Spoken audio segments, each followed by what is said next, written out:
hôm nay và ban tổ chức vô cùng vinh dự, vui mừng được chào đón Ngài Lê Thành Long, Phó Thủ tướng Chính phủ nước Cộng hòa xã hội chủ nghĩa Việt Nam tham dự hội nghị quốc tế về du lịch nông thôn lần thứ nhất của UN Tourism. Trân trọng được giới thiệu. Please welcome His Excellency Mr. Lê Thành Long, Member of Party Central Committee, Deputy Prime Minister of the Socialist Republic of Vietnam. Và cùng với sự hiện diện của vị lãnh đạo, xin trân trọng giới thiệu Ngài Nguyễn Văn Hùng, Bộ trưởng Bộ Văn hóa, Thể thao và Du lịch Việt Nam. His Excellency Mr. Nguyễn Văn Hùng, Minister of Culture, Sports and Tourism of Vietnam. Ngài Lương Nguyễn Minh Chiết, Ủy viên dự khuyết Ban chấp hành Trung ương Đảng, Bí thư Tỉnh ủy tỉnh Quảng Nam. His Excellency Mr. Lương Nguyễn Minh Chiết, Secretary Quảng Nam Provincial Party. Và quý bà Zorista Urosevic, Phó Tổng thư ký UN Tourism. Her Excellency Ms. Zorista Urosevic, UN Tourism Executive Director. Trước khi chúng ta cùng bước vào phiên làm việc buổi chiều, chúng ta sẽ cùng nhau tổng kết nội dung của phiên làm việc buổi sáng. As we start the afternoon sessions, it's time to recap the insights from this morning. Chúng tôi trân trọng giới thiệu và kính mời bà Sandra Carvão, Giám đốc Ban Thông tin Thị trường và Chính sách của UN Tourism lên sân khấu thể hiện. So now I would like to welcome on stage Ms. Sandra Carvão, Director, Market Intelligence and Policies at UN Tourism. Please welcome. Bà Sandra, trân trọng kính mời.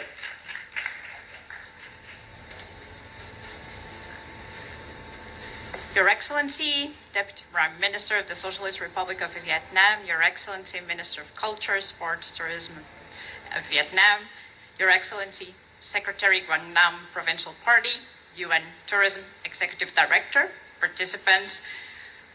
It's a pleasure to sum up this morning of impressive inspiration and knowledge as we work together to make tourism an effective driver for progress and well-being in rural communities. Allow me to highlight some key conclusions of this morning's sessions. Rural tourism is fully aligned with the travel trends. Now, tourists look for slow travel, sustainability, and authentic experiences. Destinations in rural communities can offer this and much more. We concluded that tourism can indeed be a driver of rural development when managed and planned under the principles of sustainability. Tourism can fight poverty, reduce inequality, create jobs, and address depopulation. With more than 80% of the poorer living in rural areas, investing in tourism is investing in inclusion and social justice. Tourism can also generate resources and incentives, as we've seen, for natural and cultural preservation and promotion. It can help to disperse demand in the territory and fight seasonality. Yet, to do so, countries need to place tourism at the core of their development policies and have a strong policy framework that can support tourism for rural development. These policies should include key issues such as financing, infrastructure development, particularly for connectivity, education and skills, regulation, and collaboration among national and local authorities and with the private sector. Today we've heard from the Maldives, from Vietnam, from Turkey, from Indonesia, from Morocco, how through specific programs and policies they are creating conditions for remote areas, including the creation of routes, pairing destinations with the private sector, creating financing mechanisms, and marketing and investment. The second point that we raised this morning was the role of the private sector in driving change. Responsible travel should give back to the communities. The cooperation between public and private sector are essential for translating policy objectives into market-driven change. Private sector is essential because it brings skills, funding, market access, and it should also ensure that destinations are economically sustainable. Yet, government policies need to guide and work they are driven by sustainability principles. Third point, we looked into the importance of strengthening the links between agriculture and tourism. Agriculture, including fisheries, and its products, knowledge, and landscapes are the essence of rural communities. Tourism can create opportunities for farmers, for cooks, for guides, for entrepreneurs in rural areas.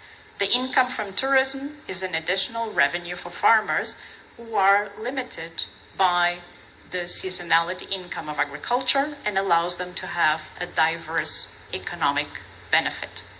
But also tourism in rural areas and linking with agriculture can support and preserve traditional farming techniques, which otherwise would be lost. It also can facilitate the improvement of infrastructure for the community, including connectivity. Programs such as the one in Vietnam of One Commune, One Product are an example of this. Also, the global important agriculture heritage systems of FAO are working towards the same objective, ensuring that tourism and agriculture complement each other through the development of agritourism, sales of organic products, educational tourism. The links between agriculture and tourism can also retain and re-attract talent that has left destinations in rural areas.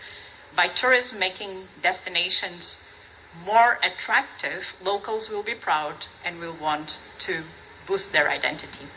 Finally, it's also essential in the links between agriculture and tourism to ensure that it can serve environmental protection and that tourism is an incentive to keep traditional agriculture in the way that is valued. The fourth point we looked at was that of the power of communication and storytelling. We were privileged to hear from BBC travel show presenter Cameron Roberts on how we can empower rural destinations to reach global audiences. She advised us to connect with locals and the tradition, but also not to forget to innovate, and especially to use the power of youth in innovating. She also invited us to use events, festivals, and make sure that we have a call for action for tourists to engage in activities, particularly those connected with food, which connect us all around the world. And finally, a final point, invest in people. That will be your best bet in terms of communication and storytelling. Last but not least, placing communities at the heart of tourism development and empowering them. We have heard from 4 of the UN Tourism Best Tourism Villages in Vietnam, Mauritius, Indonesia, and China, how they're working to empower communities. And this means providing them with financing, with skills and training, help them create and market their businesses. It also means to support them in mechanisms that are led to shared benefits so that all the community is engaged and benefiting from tourism.